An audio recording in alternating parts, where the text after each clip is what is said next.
It may seem like Apple is behind the competition a lot of the time. The company appeared to be slow to developments like widgets, bezel-less displays with camera notches and screens with high refresh rates. And with the iPhone 16 Pro, it appears to once again be late to the party, bringing generative AI features and a real button for the camera to its 2024 flagship. But if you will allow me to play therapist for a moment, I think it's not that Apple is slow, I think Apple is cautious, perhaps overly so.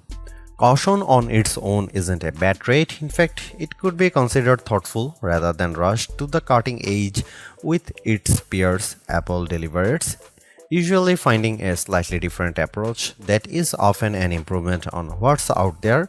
Just look at the Vision Pro headset or Apple Silicon, or even the iPod, the iPad, and the AirPods, which were far from the first of their kind when they launched. With the iPhone 16 Pro, the focus is on cameras and Apple Intelligence. The problem is Apple Intelligence isn't quite here yet. We can test some features in the developer beta that's currently available, but that's not necessarily the same as the experience the public will get when the update rolls out in October. It's not unprecedented for new iPhones to launch without some marquee features, sure, and thankfully there is still plenty that the iPhone 16 Pro brings. From camera control, the Fusion camera, and other video related updates to slightly bigger displays and iOS 18, the iPhone 16 Pro and Pro Max are intriguing successors, even absent the wanted intelligence features that are still to come. I am getting deja vu. Looking back at my review of the iPhone 15 Pro, I see a picture of that phone and its predecessor lined up by side to show just how much thinner the bezels are. Apple has once again trimmed the borders on its flagship phones, but while doing that enabled it to reduce the handset size in 2023. This year it allowed the company to cram in larger screens without much change in footprint. The iPhone 16 Pro and Pro Max displays have increased in size from 6.1 inches and 6.7 inches up to 6.3 inches and 6.9 inches respectively. Both handsets have grown ever so slightly too, by just under 1mm in width and about 3mm in height. Basically, the iPhone 16 Pro and Pro Max are a hair wider and taller than their predecessors but maintain the same 8.25mm profile, and yet in spite of this minimal change, you won't be able to keep your old cases if you are upgrading from an iPhone 15 Pro to an iPhone 16 Pro. Not only would the cases not quite fit, you'd also need something with either a cutout or a sapphire crystal and conductive layer to be able to use the new camera control. Of course, Apple sells compatible cases, as do some third parties like OtterBox, so you have plenty of options. I have spent most of this year's hardware review season remarking how Samsung and Google's flagships feel like iPhones, and I have now reached a strange inception point. As I have been comparing competing phones for this review, I have been surrounded by about a dozen handsets from all these different companies on my couch, including last year's iPhone, the Galaxy S24 Plus, and the Pixel 9 Pro and Pro XL. Trying to figure out which one is the iPhone has become more confusing than ever, as they all feel similar in build. The best way to verify at a glance is looking at the camera arrays or my wallpaper. All that is to say that the iPhone 16 Pro feels similar to its predecessors, which is what these other companies have been attempting to emulate. Apple would be right to feel flattered by this imitation, and yet I have to wonder if it's time to do something different. Google's Pixel 9 Pro is actually a whole 6 grams lighter than the iPhone 16 Pro at 221 grams, and I'm absolutely smitten by its rich pink hue and shiny edges. Though I like the new golden desert color for the iPhone 16 Pro, I do wish Apple's premium flagship had more fun and vibrant exteriors. That said, I do love the base iPhone 16 in pink, teal, and ultramarine. Arguably, the biggest change to the iPhone 16 lineup, not to mention the iPhone 16 Pro, is the introduction of camera control. This is a button on the right side of the device which has touch and pressure sensors on it to enable greater control with swipes and semi-presses. One of the things this was supposed to do was let you push slightly on the button to trigger focus, similar to what half pressing a DSLR shutter button would do. That function won't be available at launch, so I can't say if it's effective. But by the large, camera control is a very Apple approach to a feature that has been around for years. From phones by Sony and Nokia with dedicated shutter buttons to Android handsets with hardware-based double-click shortcut, the notion of quick access to your camera without having to fudge with the screen is a popular one. For good reason too. I've hated having to swipe or long press the icon on my iPhone's lock screen in the past, and even though I could set the iPhone 15 Pro section button to open the camera, it just wasn't positioned well and I'd have to give up my mute button. So, Apple isn't breaking new ground with its hardware shortcut for a frequently used app, but it does do a few things differently. With the touch sensor, you can swipe on it to tweak things like exposure, zoom levels and tone, and the half press still works as a way to select options or go back out of menus within the camera control interface. In theory, it's a nice way to make changes in the fly.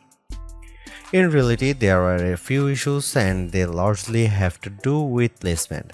The button sits a little further from the base of the phone than I'd like, so my fingers have to reach a bit more to press it, whether I was in landscape or portrait mode. This wasn't usually a problem when I had both hands free and could steady the iPhone with my other hand and readjust my grip. But if you are trying to take a quick shot with just one hand, the button's location can feel unintuitive.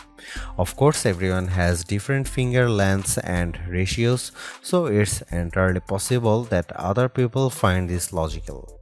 It also depends on your grip. If you are cradling the bottom of the device in your palm, it's harder to maneuver. If you are covering part of the screen and reaching out for the button head on, it's slightly easier to use camera control. Still, even for those with the strongest claws, swiping and half pressing and double half pressing on the sensor is tricky. I was only ever really able to do that if I had my thumb holding up on the bottom edge and my middle ring and little fingers steadying the right end of the phone. Maybe this is a new camera grip I just need to relearn for this button. The awkward placement is a minor gripe compared to what I found most annoying, the button's touch sensor. Not only was it difficult to swipe through different settings when holding the device with one hand, it also reacts to accidental touches and swipes. Sometimes the phone would slide down my palm and change the exposure or zoom level, completely ruining the vibe. I should point out that you can go into accessibility settings to either tweak or swipe sensitivity or turn it off altogether if it really bothers you. Honestly, if you are planning on making adjustments with camera control, it's best to have time, patience, and both hands free. In those situations, I had a lot of fun editing settings and watching them by reflected in the viewfinder in real time. I also liked zooming in and out of subjects, decomposing a shot and tweaking exposure till I liked what I saw before then pushing down to snap the picture. I especially loved this while recording video since it makes slowly zooming in or out of a subject smoother than using the on-screen slider. Depending on your mood, the new photographic styles can be fun or serious. Apple's tweaked the built-in camera filters to not only offer more options but give you greater control. Due to how the company has refined its processing each year, there is also an improved depth map captured when it detects a face in the scene. This combined with a greater focus on color science around skin tone has led to what might be my favorite new iPhone 16 feature. Whether I shot them in portrait mode or not, photos of people what I took using the iPhone 16 Pro were a dream to edit. Simply switching between the standard, natural, luminous, quiet or ethereal styles already resulted in improvements to be colors and shadows, but I could also tap on each thumbnail to across the new editing touchpad and drag a dot around. This let me more precisely tweak the hues and contrast levels, and an additional slider will let me adjust how warm the image was.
Apple's caution is sometimes warranted, especially at a time when mistrust of AI-generated content runs rampant.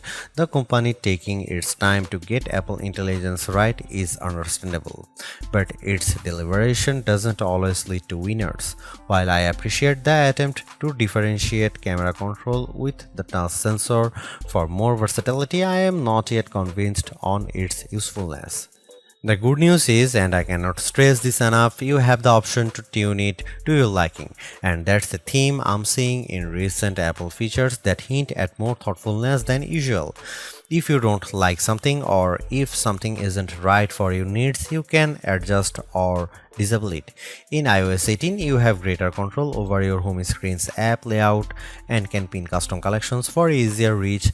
In the Photos app, the action button introduced last year could have been a spectacular fail had Apple not let you still keep it as a mute switch, but it managed to give people more functionality while maintaining the status quo for those who are just as resistant to change. Change is scary, change is hard, but without change there is no progress. Apple's cautious approach is a tricky balancing act that's evident on the iPhone 16 Pro. Some new features like audio mix and custom routes in maps delivers mixed results, otherwise like photography styles are hits. Then there are the basic ingredients like good battery life and durable, attractive designs that Apple cannot neglect. The iPhone 16 Pro's subpar battery life holds it back from beating the competition, which is stiffer than ever this year, especially from Google. Luckily for Apple, most people who have iPhones are going to stick with iPhones. It's just easier. For those already sucked into the ecosystem, the iPhone 16 Pro are worth the upgrade from a model that's at least 2 years old. If you already have an iPhone 15 Pro, for the sake of our planet and your wallet, you might prefer to hold off on upgrading, especially since this year's devices aren't that much different.